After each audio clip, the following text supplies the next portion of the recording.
Yay! Thank you very much. Can you hear me, everybody? Outside, can you hear me? Get him in here. Come on down, come on down. Come on. Thanks, folks, for having me. I'll try and do the right microphone thing without a roving mic, which I often do, because standing in one spot can sometimes be a challenge. And think as well. So consequently, I'm here because I think Great Southern Forest is the solution. Let's hear it for Great Southern Forest.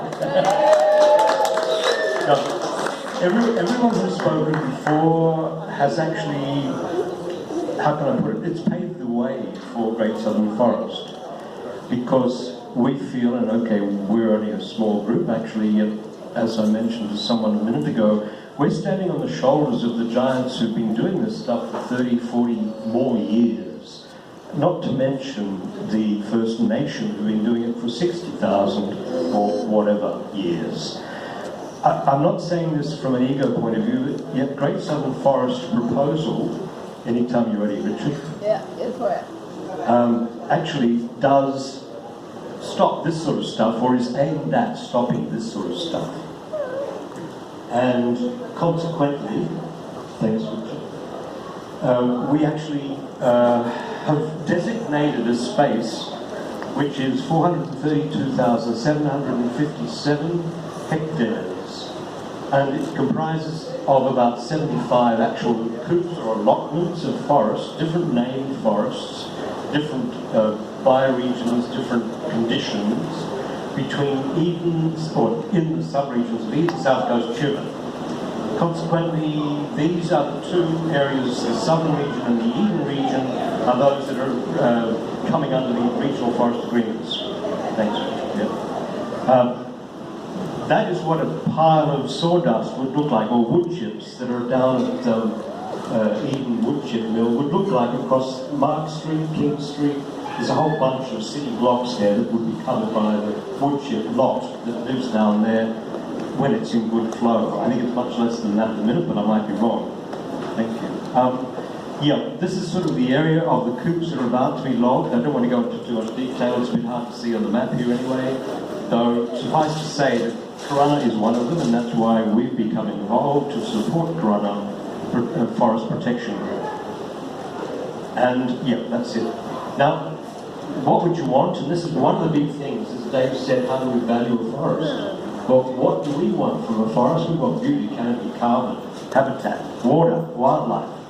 Certainly not the alternative. And I guess this is where we are at the minute.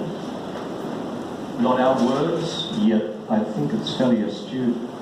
Our world is at a critical crossroad. Our very future and the existence of life depend upon us transcending our limitations by evolving solutions, which are at least one step above the thinking that created our problems.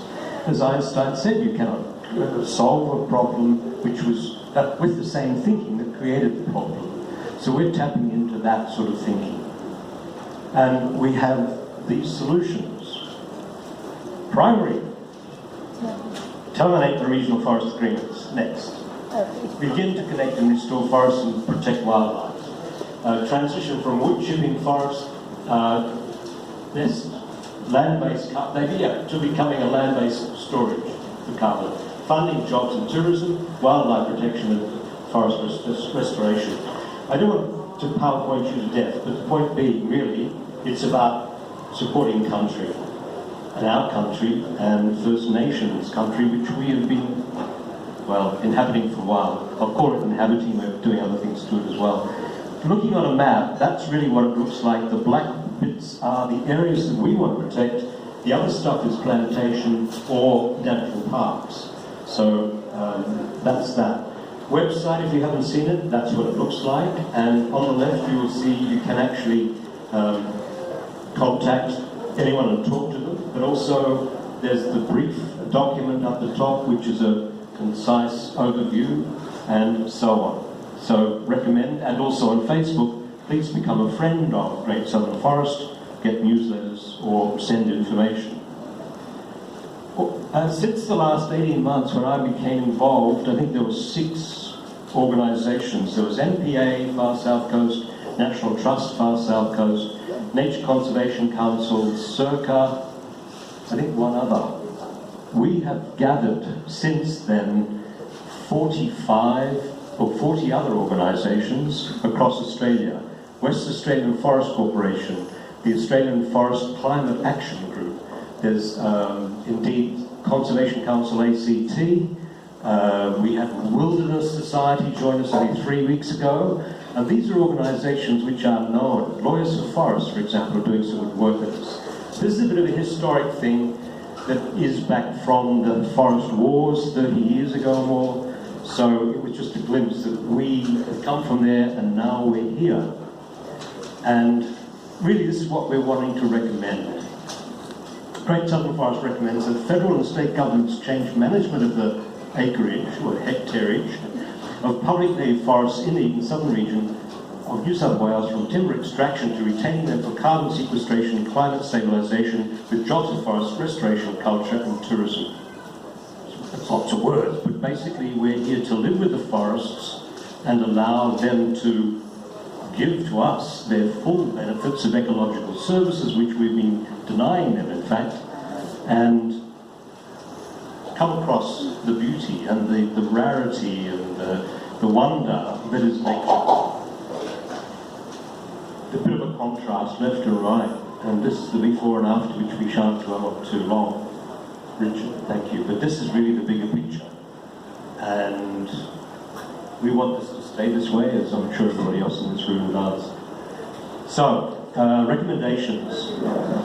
The federal and state governments implemented a timely reorientation of management of public native forests in southeast New South Wales from timber extraction to ecological integrity, climate stabilisation, water security and carbon sequestration. If you don't touch this stuff, it holds the carbon, and it does forever and ever and ever, pretty much. It has its natural processing, of course, of releasing somewhat carbon when, be it gas, I'm not a scientist, but when things decompose, yet they're also feeding still, so the balance, the homeostasis of nature exists, continues. Cease logging and wood chipping in the southeast. Sorry, I don't need to tell you that, do I? That's what we're here for. And as for why do we need timber? We're told that they need to log the native forests because they don't have enough timber. They've mentioned the wood supply agreements. Actually, plantation timbers, hardwood and softwood, are now sufficient for needs of industry, and indeed we export. So native forests are really not needed to be logged. And these are the very obvious things that will actually lead to no more logging. The IFOA is part of that, but just sort of, ensuring implement of a job, that's right, job. Someone said, well, hang on, we're going to lose our job. I got an email, but it was on the messenger list. My generations have been in logging. You can't put us out of a job. That's not our objective. We have jobs aplenty in the forests. Feral animal control, maintaining the roads for tourism, nature-based tourism. There's education, there's custodianship, there's any number of other jobs, and there's a report which we have on our website that actually talks about an economic case, saying that hundreds of jobs, brand new jobs, full-time jobs, can be created by stopping logging the forests. And all the timber workers can go and do those jobs, and that's a timber worker right there who's got caught at lunchtime. Did you want to go back up that one? Just? Wouldn't he like loggers to look like that? Wouldn't he? I mean to say. All right. So the just transition, it's a term that actually is recognised, and it talks about taking care of the workers, not putting them on the street. When the fishing licence was sold out of Bermuda, not that long ago, they were bought out at a profit, at a good rate. The guys actually ended up retiring or going somewhere else and buying a truck, maybe. I don't know, but it was the government can readily look after jobs in the forest in other areas. So, okay. And this is the point. Actually, to me, it's rather deeper point, Bruce enunciated it quite well this afternoon earlier. We really want to work in partnership, and it's about us being allowed to, in some sense. It's not us inviting. We have to understand that we're here under duress to some extent, though that is changing, if I might be so bold to say, and respectfully so. That looks familiar.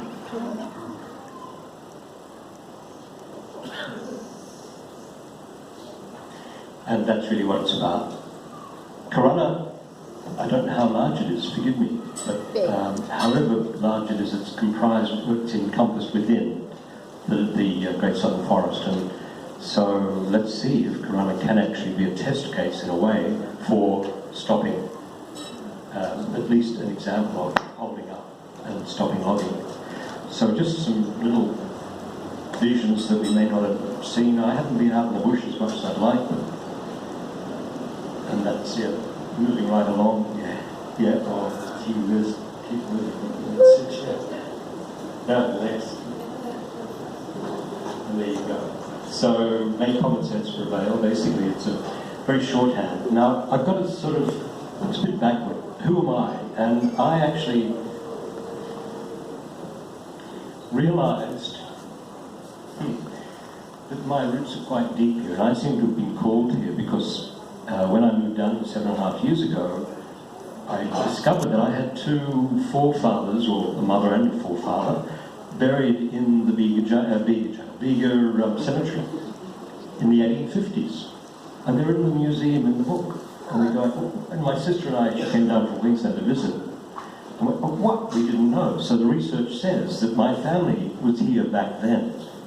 And going back further, and this is, I don't know how relevant it is, but the point is, really quite strong. The depth of my feeling with the place.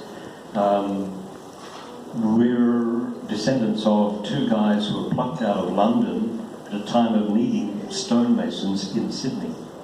They were falsely accused of stealing blocks of stone. They were stonemasons. So they got shipped out here. One of them survived, and they were on the first ship that came, first fleet. And they survived, and he did, and it spread across the country. Obviously, some down Bega, I know, some up the north coast. But the point being, I don't know, it's like stone. It's one of the gifts that Mother Nature gave the people. And so I just sort of somehow was drawn here, and I really feel connected, and I'm doing whatever I can in that regard. And I've seen some really good faces and good energy at the whole thing today. So Great Southern Forest, it is different. It's supported by all of the previously well-tried, well-tested formulae that other organisations, peak bodies that the governments used to listen to, they're supporting us in this new drive. So all I can say is spread the word, and let's hang in, and certainly we're behind Corona Forest Protection Group. So thank you. Any questions?